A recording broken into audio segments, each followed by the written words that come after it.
branches and artisanal food community. It features a produce-only farmers market on Saturday from 9 a.m. to 1 p.m. and a Sunday market with a bigger emphasis on artisanal and prepared foods from 10 a.m. to 2 p.m. The 45-plus vendors are located within a 150-mile radius of San Antonio and sell produce, meat, eggs, baked goods, locally produced cheeses, olive oils, and a diverse selection of prepared foods and treats. Emma Kohler was the proprietor and operator of the Pearl during Prohibition. To save the jobs at the Pearl, Emma turned this location into Alamo Industries, a canning plant, a laundromat, and an ice cream parlor. Now there were allegations of bootlegging, but we don't know if that's true. But what art in a complex of buildings that once housed the Lone Star Brewery. Sama is renowned for the most comprehensive ancient Greek, Roman, and Egyptian art collection in the southern United States.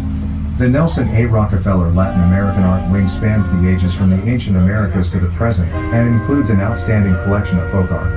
In the contemporary galleries, works of internationally recognized artists share prominence with notable Texas and regional art. Sweat and the tears of our brothers and sisters in arms, represented by the 5 branches of our military, and that includes the Coast Guard. Due to COVID-19, only the outside venue of the VFW is open to the public, from 3 p.m. until 11 p.m. Friday through Sunday. VFW Post 76 will be 1 block to the right from our stop, beside the spectacular San Antonio River.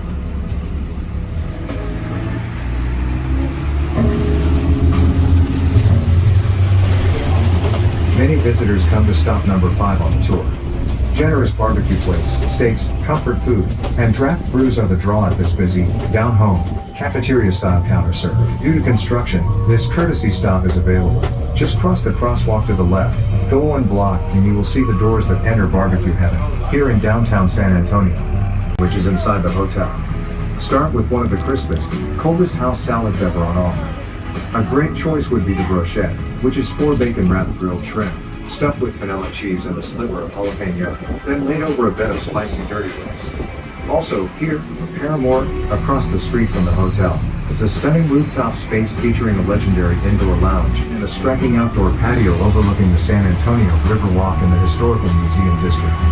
It is located at the top of the Phipps building, a 30,000 square foot law office and bar. Inside, you will find an unmatchable collection of wine and spirits, curated by the city's top beverage professionals. Would anyone like to hop off here at stop 6 on the tour? The Spanish colonial facade features beautifully decorated domes, Greek revival accents on the front columns, terracotta sub-roofs, and much more. As we enter Veterans Memorial Park, which is in front of the AT&T office building, we see displayed on its extreme ends the Korean and Vietnam War memorials. Veterans Memorial Plaza is designated as a central city location for the placement of military-oriented memorials, plaques, and statues. Additionally, this place of reverence is intended to be hallowed ground for military ceremonies and wreath-laying vigils. Veterans Memorial Plaza is dedicated to the memory and sacrifices of those who served in our nation's armed forces. Their willingness to meet and overcome the most difficult of tests will never be forgotten. In the center is the Missing in Action and Prisoner of War flagpole. This 75-foot tall, pentagon-shaped pole culminates at the top with the American Eagle, which is the weather vane that always faces the blowing wind. At the base, the Pentagon expands and encompasses the 5 crests of the 5 branches of our military. Would anyone like to visit Veterans Memorial Park, stop number 8 on the tour? Since 1870, the 2.6-acre park has held concerts, hosted community gatherings, and served as a green oasis in the middle of a bustling downtown San Antonio. The area, including Travis Park, was once part of the upper farmland of Mission San Antonio de Valero, today called the Alamo. After the mission was closed, the land was sold to Francisco Garcia in 1819, and in 1851 to Samuel Augustus Maverick, who lived at the northwest corner of Alamo Plaza and used this property for his orchard. After Maverick died in 1870, the land was deeded to the city, and an 1873 map calls the square Travis Plaza, named for Colonel William Barrett Travis, commander of the Texan troops at the Alamo. Revolution. Many of the original furnishings still grace today's Buckhorn Saloon, including the back bar, which was handcrafted of marble and cherry wood. Patrons of every age continue to visit the Buckhorn year after year, and marvel at the grandest collection of animals in Texas, and possibly the world. The Texas Rangers Museum and Albert's Curio Shop are also at the nearly 140-year-old saloon. Cross the crosswalk behind the bus and go through the open doors. The Family Fun Extravaganza is calling for you at stop number 10 on the tour, the Buckhorn Saloon. Due to COVID-19, restaurant ready to open up again. And we have the Lion King coming here this year. We also have Hamilton coming here to San Antonio this year. We're excited about both of those. Stop number 11 is right up here, you guys. Again, Sheraton Gunther Hotel here to the right. And easy access to the riverboat cruises. Yeah. Riverboats start at noon and go until 10 p.m. I believe. This is stop number 11 right here. Start yet. Damn it. I would find me in Rose's Canyon, play at the I dream the night were the eyes of the with feet and evil of casting the spell. My love was deep for this Mexican maid. I was Looks like a lot of fun. I hope somebody rides that mechanical bull out there while they're here. Take your time coming down the stairs, you guys.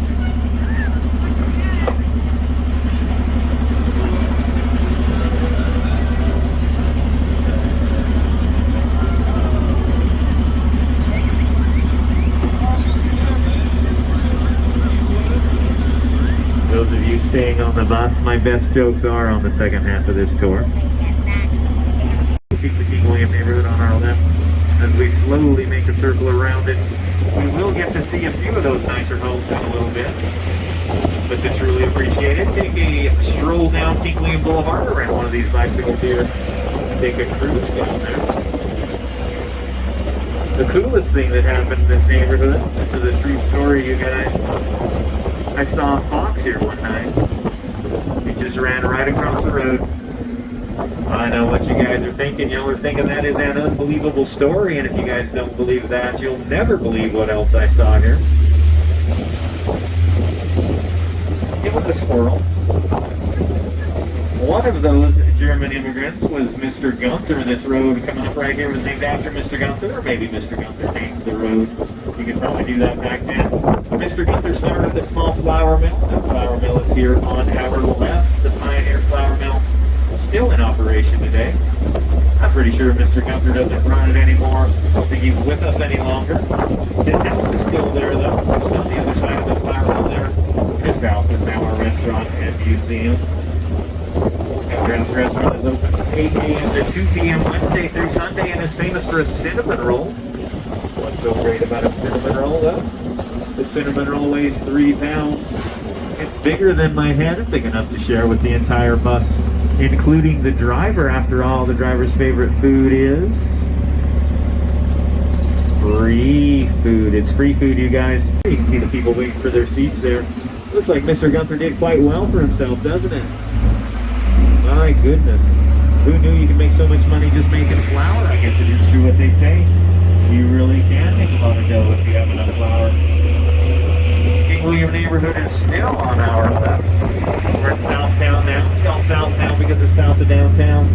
I'm not sure who came up with that name or how long it took them, but I think they nailed it. Coming up here on the right, the old Alamo Methodist Church, founded in 1912. And after we turn left there, if y'all look to the left, you'll see a big pink building with a cross on the top of it. That's going to be the old Galacticus Convent right there on the left. More recently, the Liberty Bar, you guys. Keep looking to the left. A couple beautiful homes. The first one built in 1901, the King William Manor. The second one is older, they're built in 1898. Those are some of the more humble homes you'll see in the King William neighborhood. And this is where you'll find all the good food, is here in Southtown. Costa Frida's there on the right. Coming up on the right is Hot Chili. This red building across the street from the place where the place across the street from the land is Tito's is a local favorite with top shelf tequila margaritas and recipes from all over Mexico. This is stop number 16 right here for Southtown. Does anybody know why Tito's keeps their tequila on the top shelf? It's because I can't reach it up there, that's why. As we leave stop 16, to the left of us here is the Friendly Spot. They have over 250 different beers open from noon to midnight, and they have a playland for the kids. You can see her in San Antonio. If we can't find a babysitter, We just take our kids to the bar with us. After all, somebody's got to drive home. Of course, my wife and I, we're not going to have that problem because we've decided that we don't want any children. We're going to tell them tonight.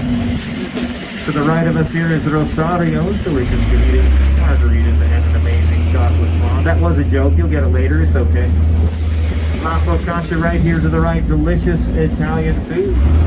Our next stop is going to be Yanaguana Gardens, and that is kind of a funny word. It means refreshing water. And that's the original name. Antonio River by the Paella Indians. Of course, that's long before the river was discovered by the Spanish. When the Spanish discovered the river, it was St. Anthony's birthday, so they named it after him. And that's why this is the city of San Antonio and not the city of Yanaguana. Yanaguana Gardens has a great playland for the kids. There's a splash pad in there. I can see the water spraying up. There's a giant sandbox. And there's a little coffee shop about half a block over. The next stop's going to be the stop for the Tower of the Americans. That's what I still need to tell you all about the tower. It only takes 950 steps to get to the top of the tower. Lucky for us, so they won't let us take the stairs. We have to settle for one of the open space elevators. The tower is open from noon to 10 p.m. 7 days a week. Stop for the towers right on the other side of this light, you guys. And when we get there, it's just a 3-block